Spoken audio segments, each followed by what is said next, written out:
So my name is Asma Rahimyar, and I am double majoring in political science and philosophy, and I am minoring in English literature. Initially, when I enrolled in Southern, I enrolled as an undecided student, but I thought that my trajectory was ultimately going to entail majoring in biology, and I wanted to become a pediatric oncologist. And for some time, I actually thought about majoring in physics and pursuing civil engineering. But I took a wide variety of courses because I hadn't definitively decided. And when I took political science courses and philosophy courses and then later English courses, I realized that my passions for the humanities felt more, I think, profound and more far-reaching, and I realized that I could still have an impact upon the world. So the scholarship that I earned is called the Harry S. Truman Scholarship, and it's the premier scholarship in the United States for public service. And so ultimately what the scholarship entails directly is $30,000 towards graduate school, and the condition is, of course, that you'll pursue a field that's related to public service, and that you'll ultimately dedicate at least some of your time upon graduating to public service. But I had been nominated for this scholarship by my professors in the political science department. It's an extended process. So I began the process around winter break. I had started my application then, and I just heard back that I had won the scholarship about 2 weeks ago. Ultimately, yes, it's a recognition of what you've done, but it's also a testament to the work that you still need to do. And when you're granted this scholarship, it's a privilege that you're being granted, and you need to ensure that you enact this privilege or that you uphold this privilege with the thoughtful dedication and extended commitment towards using the connections that you forge and the financial benefits that it provides in service of the global community at large. So with regards to the specific work that I've done on campus, I think that my extracurricular activities, they're very organic. And what I mean by that is I didn't go out looking to be an advocate. I felt as if these causes mean so much to me in a way that's very personal, and inevitably I felt obligated to advocate for them. One of the causes that's very near and dear to my heart is the immigrant experience, and more specifically refugee rights. I'm a tutor at our Academic Success Center, and so I feel very strongly about ensuring that our bilingual students have equal access to the same opportunities and to the same ability to dream than do our students who have been born and raised in America. And since I grew up helping my mom prepare for the citizenship test by way of helping her practice her English handwriting and reading with her and going over facts with her.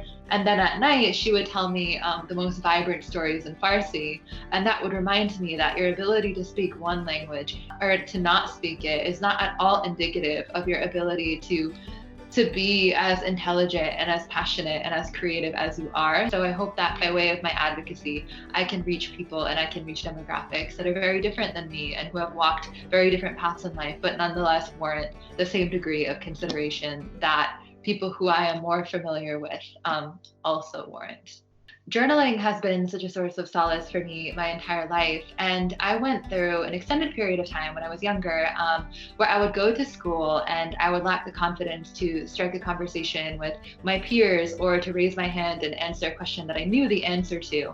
And I built up all of these thoughts and all of these emotions within my head and within my heart that I wanted to articulate, but didn't have the confidence to. And so the channel that I found to develop my voice was on paper. And every Friday night, my mom would make me a cup of tea and cardamom, and I would sit in front of my journal, and that would be my time to write. And they were all fantasy stories, and I would reimagine myself as heroines who had all of the courage and all of the openness that I wished I had but didn't.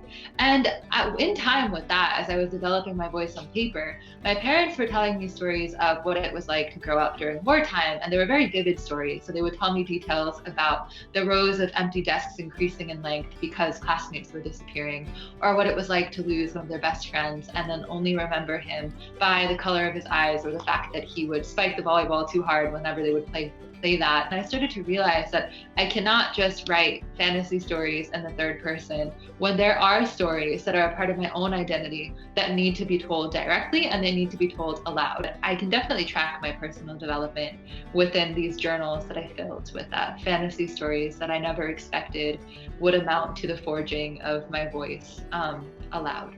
But now what I would ultimately like to do is I'd like to attain my Juris Doctorate and my PhD My Juris Doctorate, I want to specialize in international law, specifically international human rights law.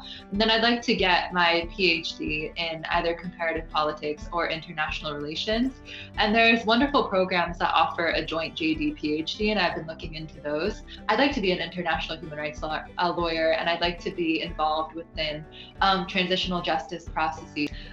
So with regards to final thoughts that I have to anyone who may be watching this, I just want you to know that Southern offers an exceptional education, and when you give 100% of what you have to give to the world, not only at Southern but the rest of the world, then people will reciprocate that when you give the world all of your heart. And that is a difficult thing to do because that puts you in a vulnerable and precarious situation. If you are met with people who maintain that similar degree of open-heartedness, they reciprocate your passion and your commitment and your desire to be as educated as you can in the service of other people. So I'm very grateful for Southern for reciprocating my own passion for education and my own passion for making a difference. I wouldn't be where I am without my professors, without my advisor, without my peers.